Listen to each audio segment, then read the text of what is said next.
suas grandes distâncias e no seu antigo isolamento, o Cerrado esconde muitas facetas e preciosos tesouros. Mas nas últimas décadas, o Cerrado vem sofrendo um intenso processo de desmatamento, que poderá levar à extinção deste importante bioma num futuro bem próximo. Neste documentário Expedições, o valor estratégico do Cerrado para o Brasil e as causas imediatas de sua destruição.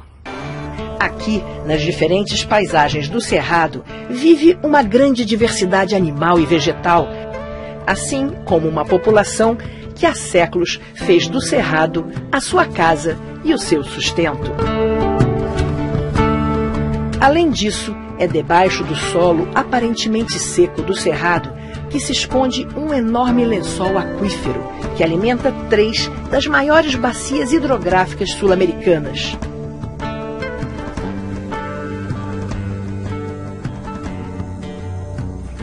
Toda essa riqueza, porém, se encontra ameaçada.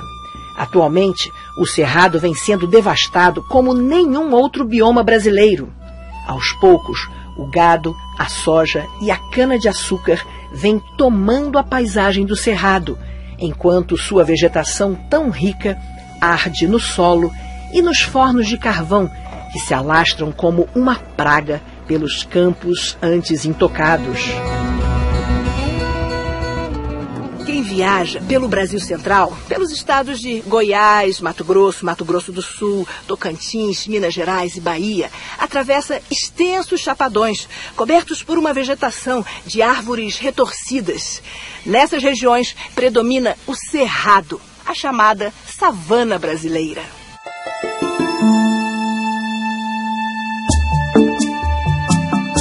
O Cerrado é o segundo maior bioma brasileiro, estendendo-se por uma área de mais de 2 milhões de quilômetros quadrados e abrangendo 8 estados brasileiros. O Cerrado se caracteriza por ser a região de savana com maior biodiversidade do planeta. Nessas terras de aparência às vezes agreste, não deixa de ser surpreendente descobrir a delicadeza da flora e a riqueza da fauna, que abriga uma variedade incrível de aves, como gaviões, araras e ainda mamíferos como a capivara, o lobo-guará e o veado campeiro. Próximas aos brejos, as palmeiras conhecidas como buritis marcam e protegem as nascentes de água, formando um verdadeiro berçário para muitas espécies que vivem na região. São as veredas, sempre verdes e férteis.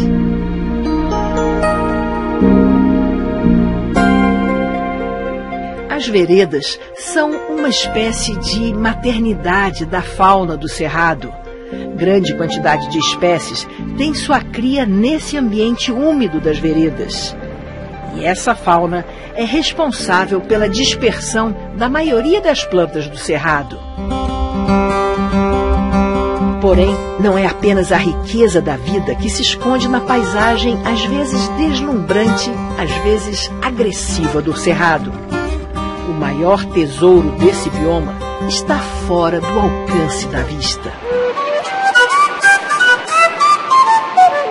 Os solos do Cerrado são muito antigos, pobres quimicamente e profundos, mas as árvores e arbustos estão bem adaptados e lançam longas raízes que vão buscar água no lençol subterrâneo. A maior parte da biomassa do Cerrado não está aqui, mas sim abaixo da superfície da terra. No Cerrado, a maior parte da água também não está na superfície, mas acumulada no subsolo em lençóis freáticos, que são fundamentais para a sobrevivência dos muitos rios da região, inclusive de outras áreas do Brasil. Como a cumieira de uma casa que divide as águas da chuva fazendo-a correr pelos lados, o Cerrado brasileiro distribui as águas a norte, a sul, a leste e a oeste, garantindo a sobrevivência dos rios. Aqui nesses chapadões do oeste da Bahia, fica um dos maiores lençóis aquíferos de todo o planeta. As águas do lençol freático afloram em forma de olhos d'água ou então de lagoas, como essas aqui dos Gerais da Bahia.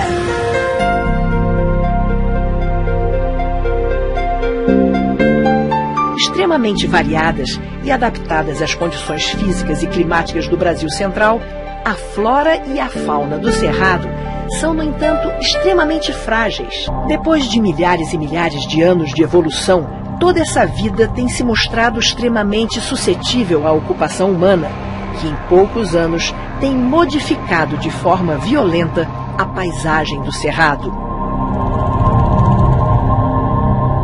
Nas últimas décadas, a expansão da pecuária e das lavouras mecanizadas de cana-de-açúcar e soja vem substituindo as áreas nativas de cerrado, principalmente na região central e no oeste baiano.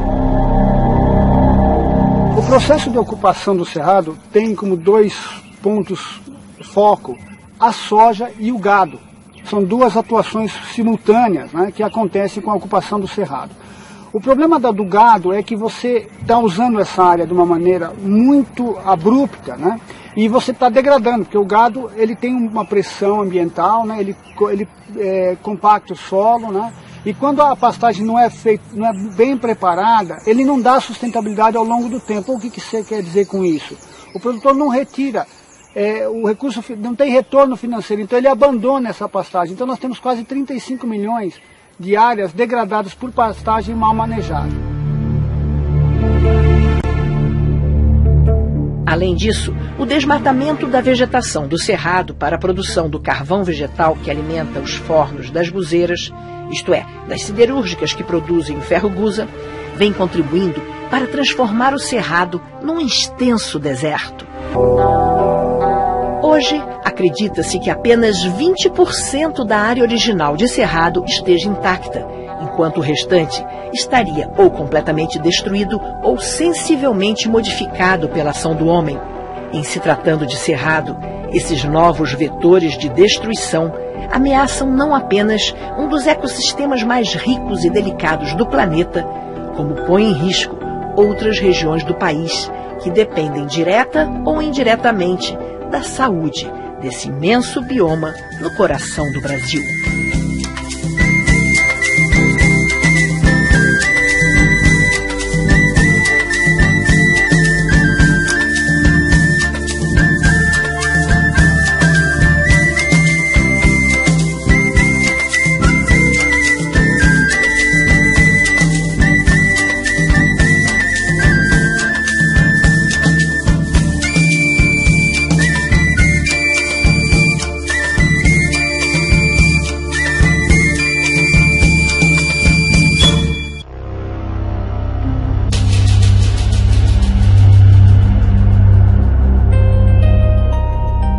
Com a expansão da fronteira agrícola pelo interior do país, o Cerrado vem sendo invadido por grandes empreendimentos agropecuários, gado, cana-de-açúcar e soja. Com o aumento da demanda pelo carvão vegetal para abastecer as usinas de ferro-gusa, a delicada vegetação do Cerrado vai para os fornos de carvão, muitos deles clandestinos, que se espalham pelo interior do Brasil. Apenas recentemente, há cerca de 50 anos, o Brasil Central começou a ser mais densamente povoado. A construção de Brasília, aliada aos incentivos governamentais na década de 70, abriram a região à exploração agropecuária e à crescente urbanização. Em 2 décadas, o Cerrado se transformou no segundo maior produtor de grãos do Brasil, principalmente de soja, além de abrigar mais de 40% do rebanho nacional. Em toda essa região do Planalto Central, na região de Cerrado, a mata nativa é retirada. Os tratores formam então essas leiras, que são linhas com restos de vegetação, para que sejam formadas as pastagens ou então as terras para a agricultura mecanizada. A expansão da pecuária se deu ocupando grandes áreas de floresta e atrás da pecuária, no início dos anos 90, chega uma outra frente, que é a frente agrícola, impulsionada pela soja. O Brasil é o segundo maior produtor de soja do mundo. Na área de Cerrado do Mato Grosso, se você conhece essa região muito bem, essas áreas do Cerrado do Mato Grosso estão completamente ocupadas por soja. Aí, tornando o Mato Grosso o maior produtor brasileiro de soja. Essa explosão agrícola acabou se deparando com um solo em grande parte pouco fértil e que ainda estava exposto a ciclos periódicos de queimadas. Em poucos anos, o aproveitamento da terra se tornava inviável, obrigando a migração das lavouras e pastagens para novas áreas e, consequentemente, a expansão do desmatamento. Economicamente, o Cerrado é uma importante região para o desenvolvimento da agropecuária no Brasil. E só para se ter uma ideia, a soja cultivada no Cerrado é responsável por mais de 50% da produção nacional. Mas é preciso repensar os impactos causados pelos modelos de ocupação e pela expansão da fronteira agrícola, que estão acabando com o Cerrado brasileiro. Já tendo atingido seu clímax evolutivo, o Cerrado é um bioma extremamente adaptado às condições físicas e climáticas das terras do Brasil Central. Porém, por esse mesmo motivo, o Cerrado também é um bioma surpreendentemente frágil, sensível à interferência do homem. Para a ONG Conservation International, se as taxas atuais de desmatamento de cerca de 3 milhões de hectares por ano forem mantidas, até 2030, o Cerrado poderá desaparecer completamente.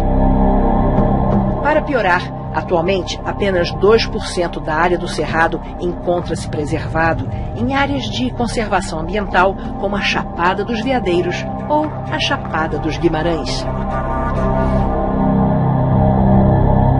O caso do Parque Nacional de Brasília, conhecido como Água Mineral, é um bom exemplo da importância estratégica das áreas de preservação do Cerrado. Apesar do crescimento urbano desordenado ter levado a cidade de Brasília perigosamente para junto dos limites do parque, a sua importância só fez aumentar. Do ponto de vista, digamos assim, da contribuição do parque para a qualidade de vida da população, a gente tem não só a questão da conservação desses ambientes de cerrado, como dos recursos hídricos. O parque desempenha um papel social importantíssimo, porque 25% da água que abastece o Distrito Federal sai de dentro do Parque Nacional. No Brasil como um todo, ecossistemas tão afastados e diferentes quanto a Caatinga, o Pantanal e a Amazônia dependem do Cerrado e das suas águas, como um rio depende de sua distante nascente. Mas, assim como as causas da destruição ambiental estão interconectadas, como a malha de rios, também algumas possíveis soluções podem ser pensadas tendo como foco a inspiração do traçado dos rios brasileiros. Mas para salvar o Cerrado, conter o desmatamento, é necessário transformar o modelo de ocupação e exploração do Planalto Central brasileiro. Valioso em si mesmo, o Cerrado também tem uma importância para o equilíbrio ambiental do Brasil como um todo. Estrategicamente situado no meio dos principais biomas brasileiros, o Cerrado pode determinar a sorte dessas outras regiões também. Zelar pelo Cerrado, que está no coração do país, é zelar por nosso território, de norte a sul e leste a oeste do Brasil.